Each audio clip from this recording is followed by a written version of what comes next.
Hello, students. This is Mr. Kotler Reads, and I'm about to read Chapter 1 of Jerry Spinelli's Stargirl. Did you see her? That was the first thing Kevin said to me on the first day of school, 11th grade. We were waiting for the bell to ring. See who? I said. Ha! He craned his neck, scanning the mob. He had witnessed something remarkable. It showed on his face. He grinned, still scanning. You'll know. There were hundreds of us milling about, calling names, pointing to summer-tanned faces we hadn't seen since June. Our interest in each other was never keener than during the 15 minutes before the first bell of the first day. I punched his arm. Who? The bell rang. We poured inside.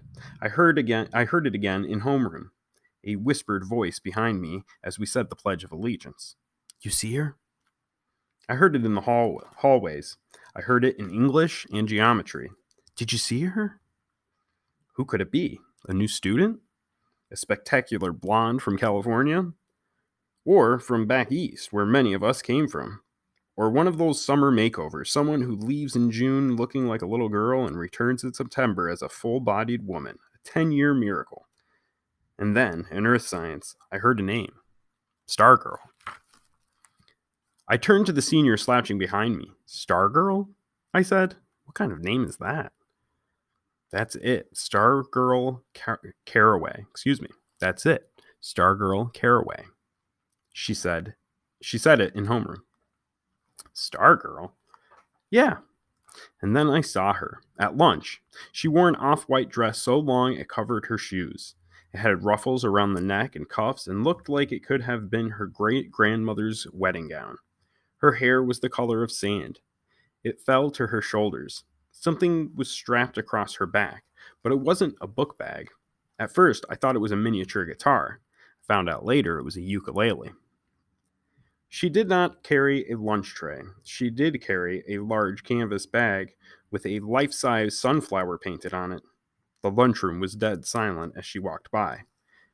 She stopped at an empty table, laid down her bag, slung the instrument strap over her chair, and sat down. She pulled a sandwich from the bag and started to eat. Half the lunchroom kept staring. Half started buzzing. Kevin was grinning. What'd I tell you? I nodded.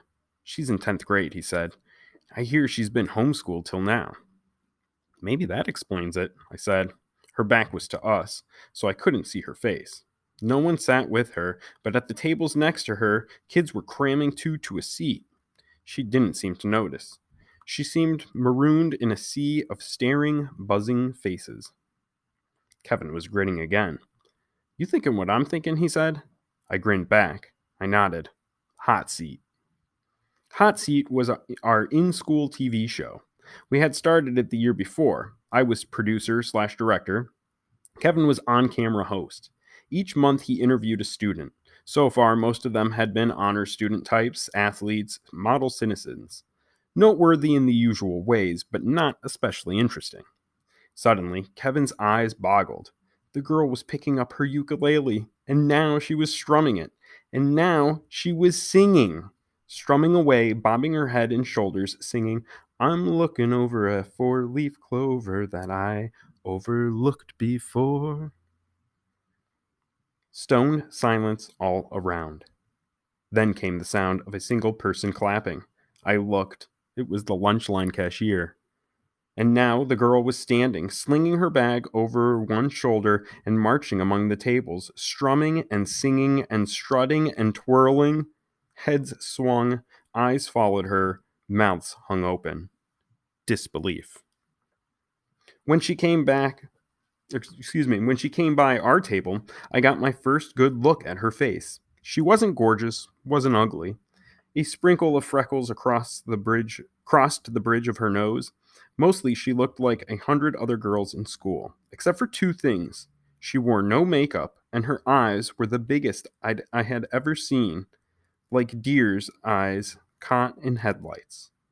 She twirled as she went past, her flaring skirt brushing my pant leg, and then she marched out of the lunchroom. From among the tables came 3 slow claps. Someone whistled, someone yelped. Kevin and I gawked at each other. Kevin held up his hands and framed a marquee in the air. Hot Seat, coming attraction, Stargirl. I slapped the table. Yes! We slammed hands.